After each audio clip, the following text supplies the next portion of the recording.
భూపాలపల్లి నియోజకవర్గం షాయంపేట మండలంలో భూపాలపల్లి ఎమ్మెల్యే గండ్ర సత్యనారాయణరావు పర్యటించారు. మండలంలోని గోవిందాపూర్ గ్రామంలోని మంచినీటి బావి వద్ద 2.20 లక్షల వ్యయంతో ఏర్పాటు చేసిన నీటి మోటార్లను ఎమ్మెల్యే టెంకాయ కొట్టి స్విచ్ ఆన్ చేసి ప్రారంభిస్తారు. అంతకుముందు గ్రామంలో ఎమ్మెల్యేకు కాంగ్రెస్ నేతలు గ్రామస్తులు స్వాగతం పలికారు. అనంతరం షాయంపేట మండల కేంద్రంలోని రైతు వేదికల్లో మండలంలోని వివిధ గ్రామాలకు చెందిన మొత్తం 24 మంది సీఎంఆర్ఎఫ్ లబ్ధిదారులకు 7,03,500 విలువైన చెక్కులను అందజేశారు. ఈ సందర్భంగా ఎమ్మెల్యే మాట్లాడుతూ మండల కేంద్రంలోని రైతు వేదికల్లో సీఎంఆర్ఎఫ్ చెక్కుల పంపిణీ అనంతరం ఎమ్మెల్యే ప్రజా దర్బార్ తెలుగు దినపత్రికను ఆవిష్కరించారు.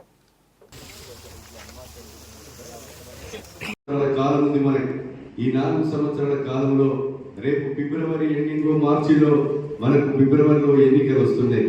ఆ ఎన్నికలలో పేరును మనం చేసింది ప్రతి ఒక్కరు కూడా చెప్పాలి. రేపు మీకు ఇండ్లు ఇస్తాం. ఈ నియోజకవర్గానికి సుమారు 500, 600, 700 ఇండ్లు ఇస్తాం. ఆ ఇండ్లు కూడా ఏదైతే నిరుపేదలు అట్టడుగున అణగారిన పేదలు మనకు ఇల్లు ఏదైతే లేవో మరి పూరి గుడిసెలలో అదేవిధంగా ఓడలు కూలి పరదలు కప్పుకొని కిరాయి ఉంటున్నటువంటి పేదలందరికీ కూడా ఆ ఇల్లు ఇక్కడ కూర్చున్న మా కాంగ్రెస్ పార్టీ కార్యకర్తల సెలెక్షన్ ఉండాలి. అదేవిధంగా సర్వేలు జరిపారు.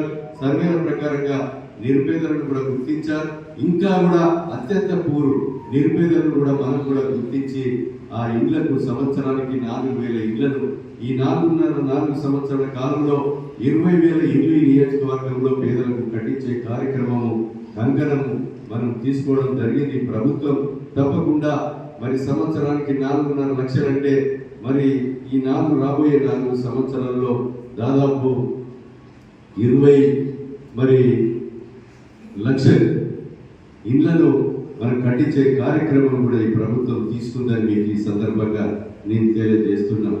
కనుక ఈరోజు ప్రజలందరికీ మనం చెప్పాలి. ప్రతి విషయాన్ని చెప్పి సర్పంచ్, ఎంపీటీసీ, జెడ్పీటీసీ, ఎంపీపీ సహకార సంఘ ఎన్నికల్లో మనం ఇంకా మనకు ఆశీర్వాదం ప్రజల దీవెనలు ఇస్తే ఈ రాబోయే 4 సంవత్సరాల్లో రెట్టింపు సంఖ్యలో ముందుకు పోయి మనము ఇంకా ప్రజలకు చేదోడు బాధుడుగా ఉండి ఈరోజు మనము సేవ చేయడానికి అవకాశం ఉంటుందని ప్రజలకు తెలియజేయాలని మీకు ఈ సందర్భంగా తెలియజేస్తూ ఈ కార్యక్రమంలో పాల్గొన్నటువంటి మరి ప్రతి ఒక్కరికి ధన్యవాదాలు, నమస్కారాలు తెలియజేస్తూ సీఎం రిలీఫ్ చెక్కులను మరి పంపిణీ కొరకు స్టార్ట్ చేయవలసిందిగా కోరుతున్నాను. ఎంపీటీసీలు, మాజీ సర్పంచులు, ఇక్కడికి చేసిన ప్రతి ఒక్కరికి వివిధ హోదాల్లో ఉన్న నాయకులందరికీ కూడా పేరు పేరున నమస్కారాలు. ఈరోజు సీఎం రిలీఫ్ చెక్కులు గత ప్రభుత్వంలో పెండింగ్ ఉన్నటువంటి చెక్కులను కూడా ఒక 1,200 చెక్కులను కూడా మనం తీసుకొచ్చి పంపిణీ చేశాం. ఈరోజు ప్రజాప్రభుత్వం ప్రజలకు జవాబుదారీతనంగా ఉండాలనేటువంటి ఒక ముఖ్య ఉద్దేశంతో మనము మిగులు రాష్ట్రాన్ని అప్పులపాలు చేసిన వాటికి మితి కడుతూ ప్రజా సంక్షేమ పథకాలు కొనసాగించాలి.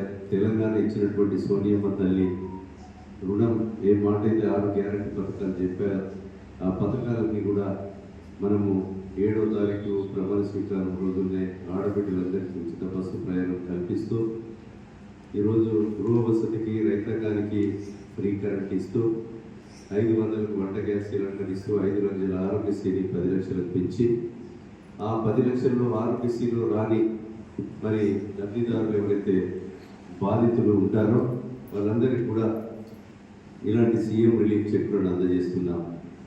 సీఎం రిలీఫ్ చెక్కులు కాకుండా ఇంకా ఆర్థికంగా మరి వైద్యం చేయించుకోలేనటువంటి వ్యక్తులు ఎవరైతే ఉంటారో వాళ్ళకు కూడా నిమ్స్ హాస్పిటల్లో ఎస్టిమేట్ తీసుకొని ఎన్ఓసి కూడా అందజేసి మరి వైద్యం చేయించడం జరుగుతుందని ఈ సందర్భంగా నేను తెలియజేస్తున్నా. కనుక సోదరుల ఈ విషయాలన్నీ కూడా మీరు ఆలోచన చేయాలి. మనము భారతదేశ చరిత్రలో రైతులకి 21,000 కోట్లు మొదటి 10 నెలలలోపే 2 లక్షల పంట రుణము మాఫీ చేసి ఈరోజు ఆర్థికంగా ఆరోగ్యకరంగా లేకుండా మనం రైతులకు పంటగా నిలబడడం జరిగింది. ఈరోజు